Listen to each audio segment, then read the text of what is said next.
Hey everybody, I know I'm a little late on this, but I wanted to get a review out for Dragon Age Veilguard. I got the game when it released on the 31st, so it's been a month. I went through two playthroughs. I kind of took my time with my second one. I wasn't playing it as consistently, but I wanted to get a review out, kind of talk about my thoughts on the game and all that stuff. So let's get right into it.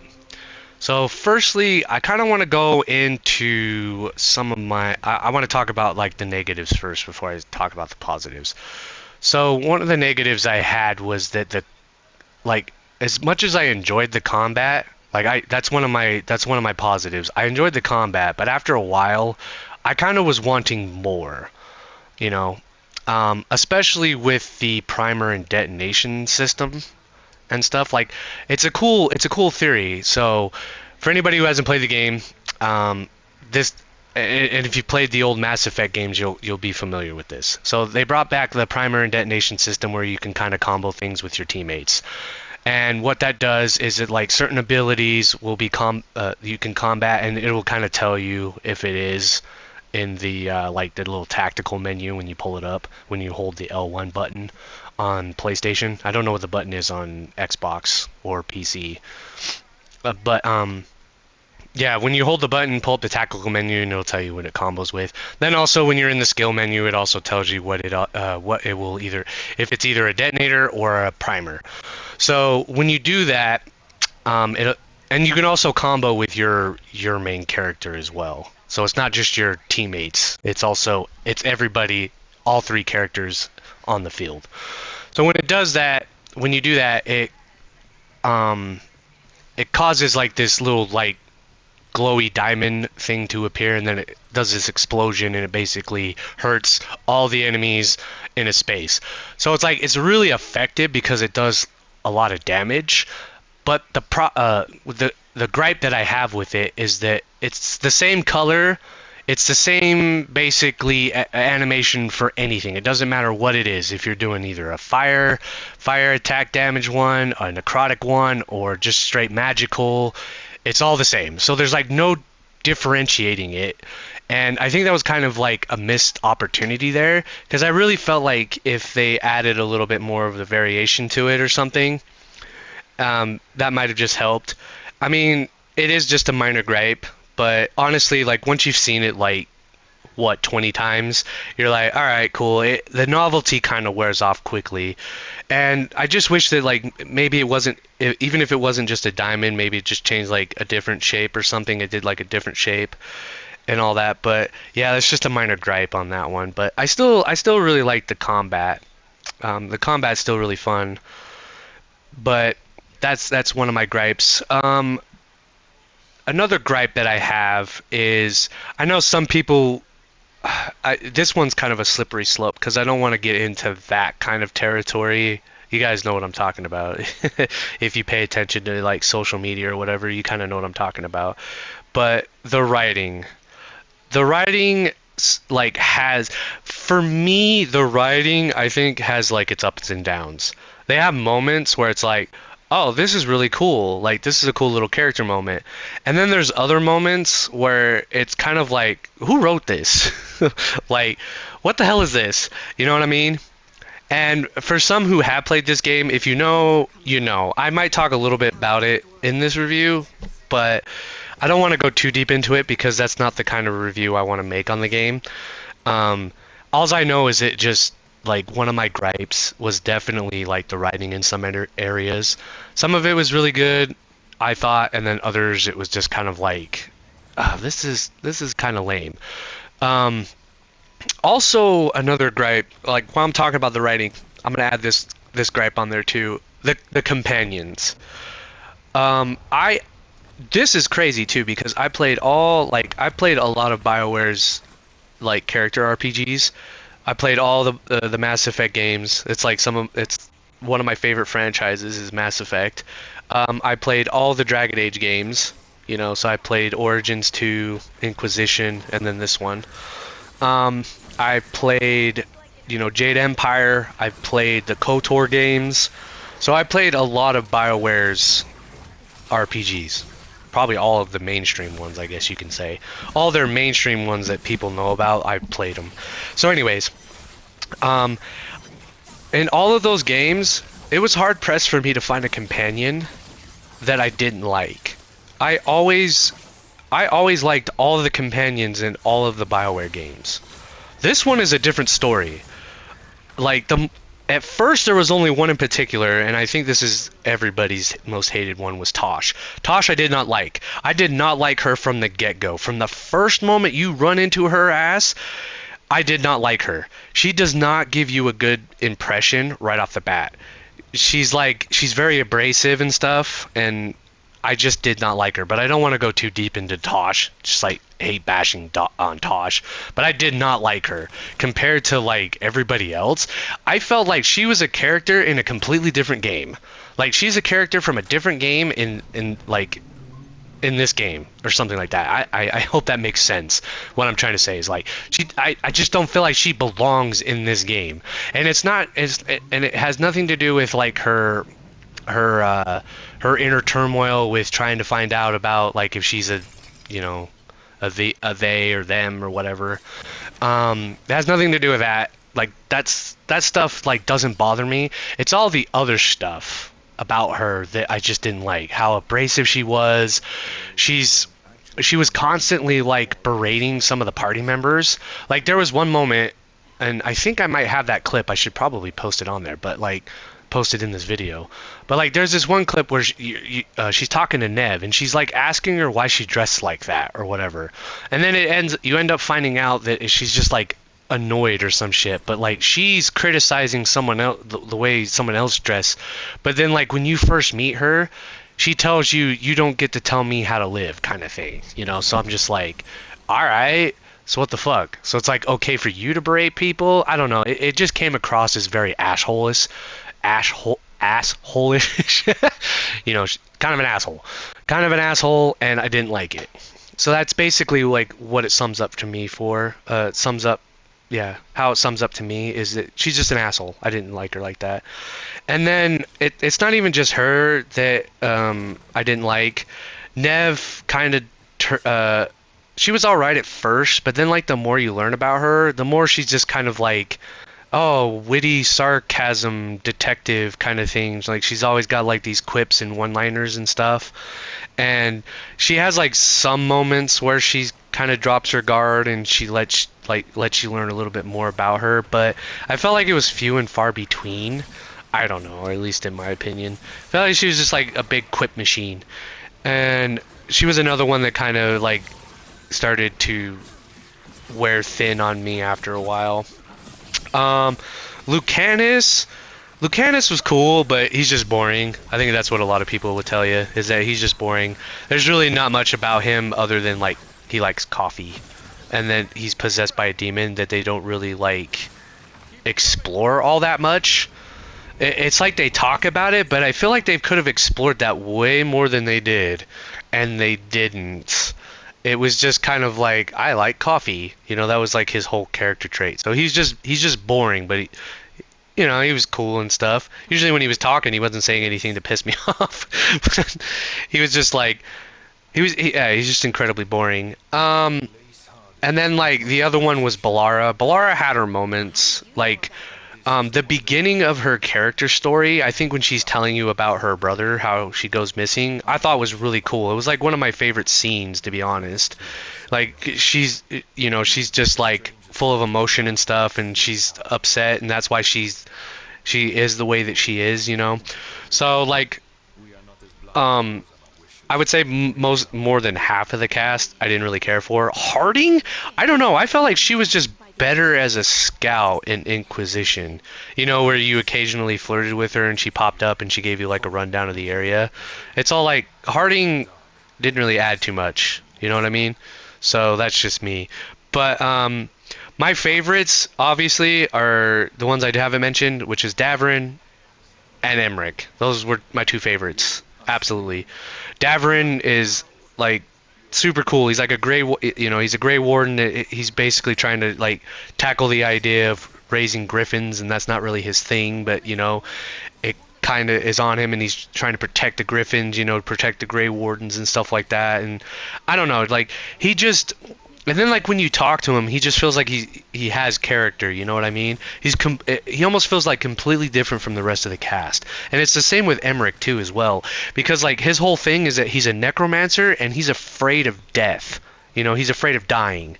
You know, so to me, I thought that was like an interesting concept. You know, it's like it's he's a necromancer who's afraid of dying, you know, like inner turmoil and stuff. I don't know, it's crazy. But like Emmerich's a really cool character, but the out of the entire cast, those were my two favorite. The rest of them, it varies. Balara is all right. Lucanus is just boring. Harding is, you know, she's all right. Tosh, I did not care for at all. So yeah, that was kind of like my biggest like that for me is my biggest thing. Usually if I don't like my companions, I don't know, it's kind of hard to like care, you know what I mean? It was really hard to kind of go through some of like their story missions after on the second playthrough, because it was just like I don't care. I just don't care. I just don't care. um let's see, what's some of the other kind of gripes that I had. I don't mind the graphics. I did not mind the graphics. The graphics actually were really good.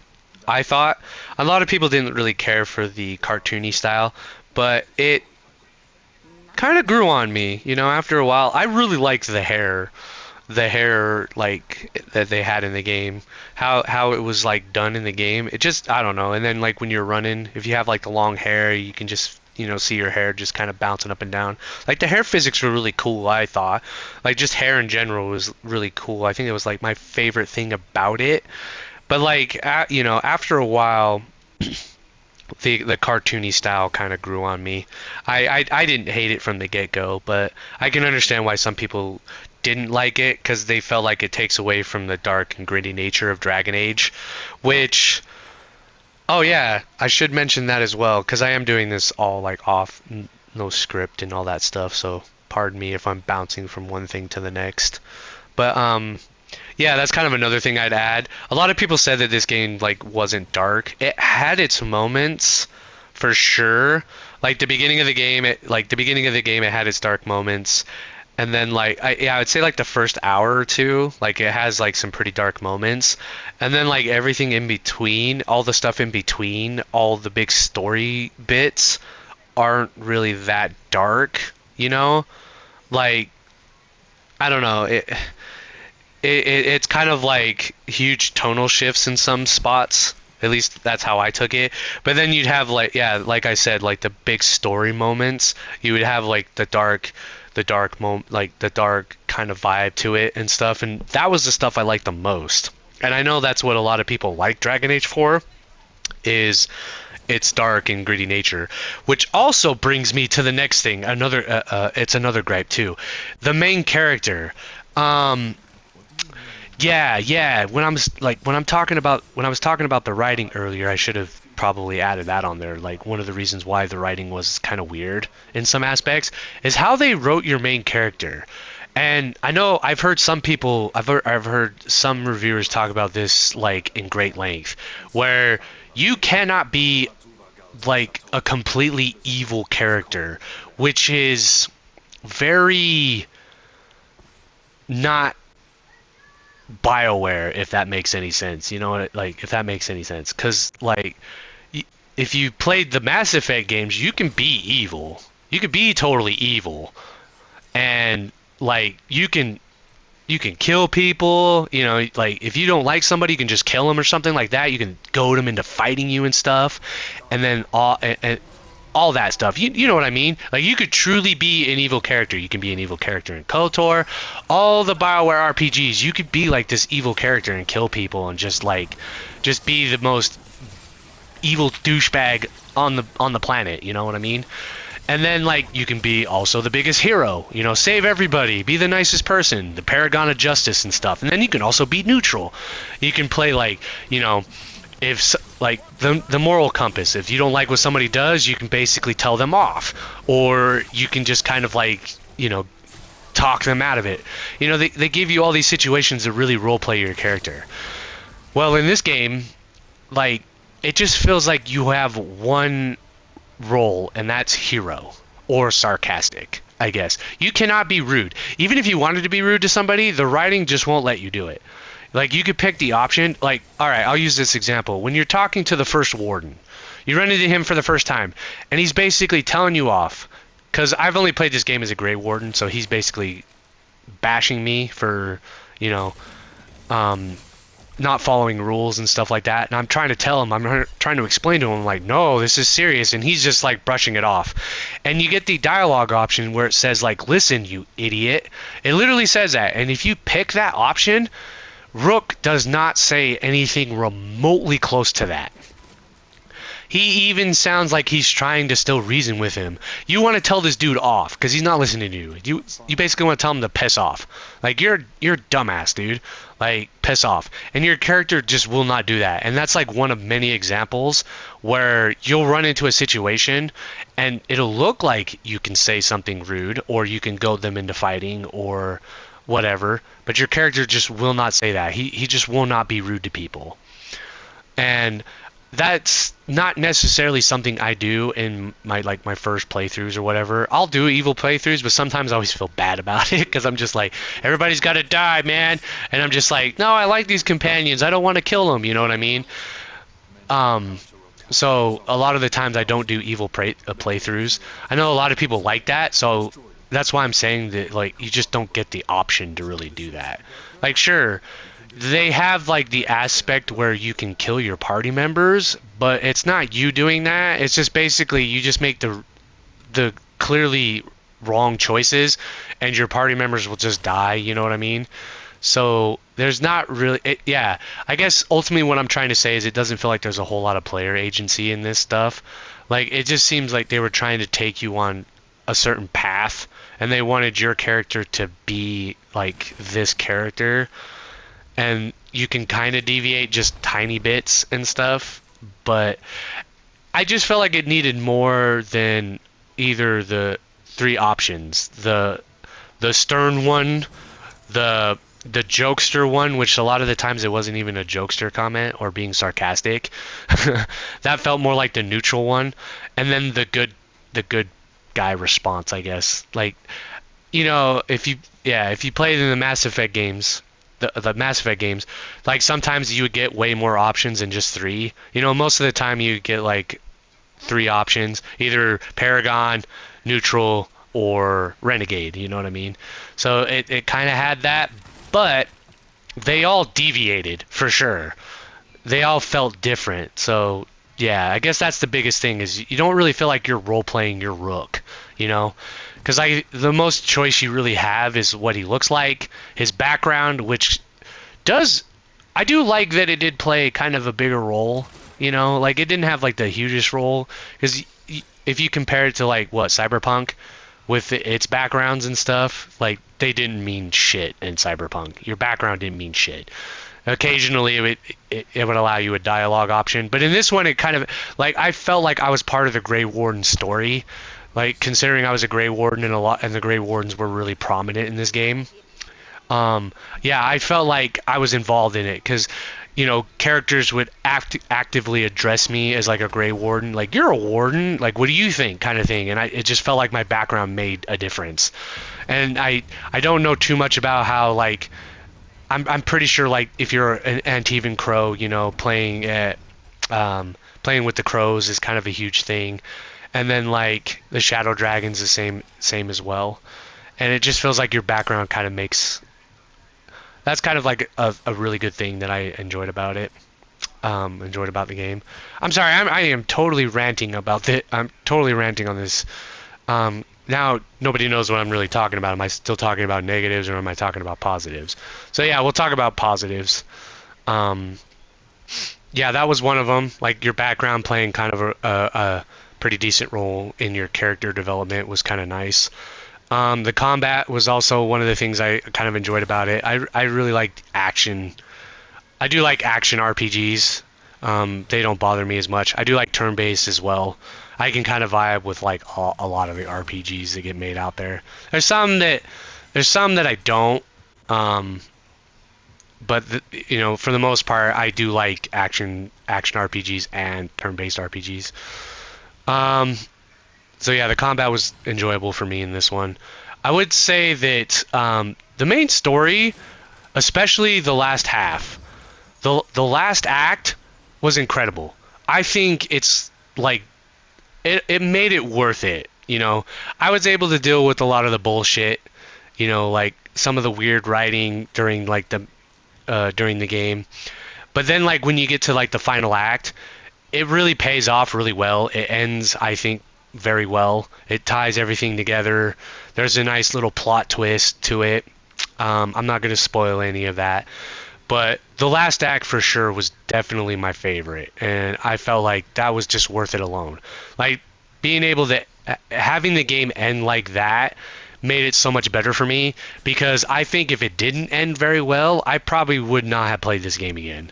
I would have been like, yeah, this is no, because it's the same way I kind of view Mass Effect 3. I don't like how the game ended, but everything else in between I actually enjoyed up until you get to the final act, and then it's kind of like then it kind of falls apart, and I'm just like, that's the only thing that sucks about it. But everything else in the game is worth playing for me at least, in Mass Effect 3. So it's kind of like the opposite, where like the final act is like the best part, but and then I just kind of deal with the in between because there's some cool moments in the in between that are definitely fun. Um, the music, I don't. I'm not gonna say the music blew me away. Not like Rebirth or Metaphor.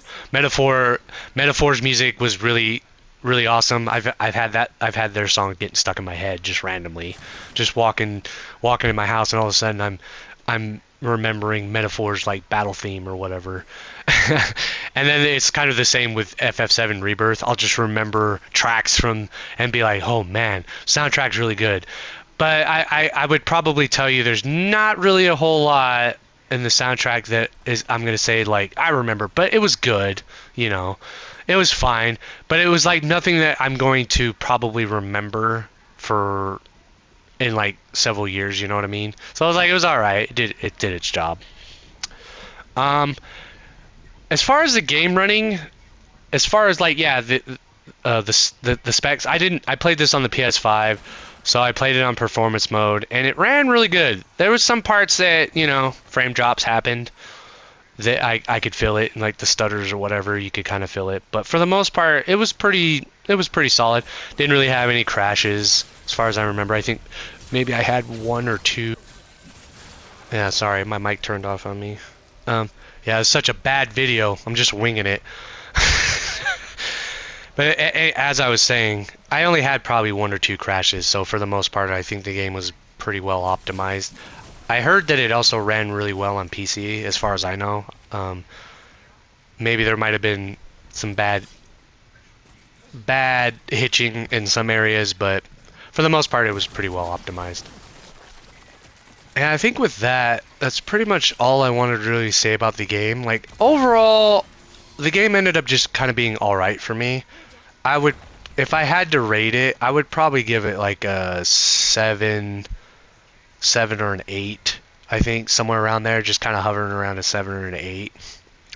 Um, it definitely was not game of the year material for me. I know for some people it probably was, which is totally fine. If it's your game of the year, that's great. Like I would not even blame you for that if you really enjoyed it, because there was a lot of pretty deep lore implications in the game as well. I've heard a lot of lore people kind of well, at least one in particular, he was kind of freaking out. He was saying because a lot of the implications of the lore were really crazy. So for him, he was having a good old time with the game. For me, I'm not that deep into the Dragon Age lore. I kind of know like the main plot line and some other things, but yeah, for me it was a pretty solid game. 7 out of 10, I would say. Definitely my favorite games is still Rebirth and Metaphor so far. It's like my 1-2. And then I would also say that Silent Hill is up there, but I'll probably do a list at the end of the year talking about my top games of the year. So yeah, I'll definitely do that. But yeah, I think with that, I'll end the video here. I'm not a reviewer. Don't blame me. I know this thing is very very disorganized. I do a lot of ranting. That's kind of how I talk about games. That's kind of how I talk in general. Usually if I start talking about things, I go, oh yeah, I remember this, and then deviate off the path. That's just how I talk. I figured I didn't want to make it like super manufactured where I'm reading a script, which probably would have been better overall.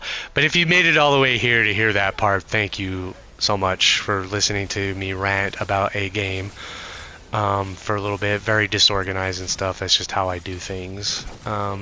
Just like to turn on the mic and just speak my mind, speak how I feel, you know. So yeah, I hope you guys enjoyed this review. Let me know if you want me to do more reviews, maybe about Metaphor. I never really did one about Rebirth as far as I know. I know it'd be really late. Or if you want me to do reviews of old games as well. I've actually been thinking about doing that myself. Kind of talking about some old games I liked. Because who cares, right, if the game's really old? People probably want to hear you talk about them, you know? So it's kind of stuff that I've been wanting to do because I feel like I'm better at talking about games than I am kind of like showing gameplay, because you know I was struggling trying to find gameplay ideas to do, you know, challenges or whatever and stuff, and I just felt like I don't know if people are gonna like that or whatever. Cause I wanted to come up with really cool challenges for some of these old games, but I figured maybe I'll just do like an old review of them or something, a retrospective or something. Just talk about it, why I like the game, why it got me in the series or something like that. But yeah, for sure. Just some thoughts rattling around in my brain, so I'll shut up now and end the video here. So if you like this review, please like, comment, subscribe. Tell me what you think about Dragon Age Veilguard. Did you like it? Did you hate it? Let's try to keep it pretty civil though. I don't want to really hear about like how the game's woke, because I don't give two shits about that kind of stuff. That stuff doesn't bother me. Is the game good? Is the gameplay fun? Is the game good? You know, like, I have my criticisms of it for sure, but I don't want to hear like, I didn't like the game because it's this, you know, because it's woke. I feel like it's woke, and it's just like, okay, I don't care. You know, I want to hear more people say like, oh, I like this, but I kind of wish that they did this. You know what I mean? Constructive criticism and stuff. Let's try to keep it civil. But anyways, be sure to like, comment, and subscribe, and I'll see you guys in the next one. Take it easy.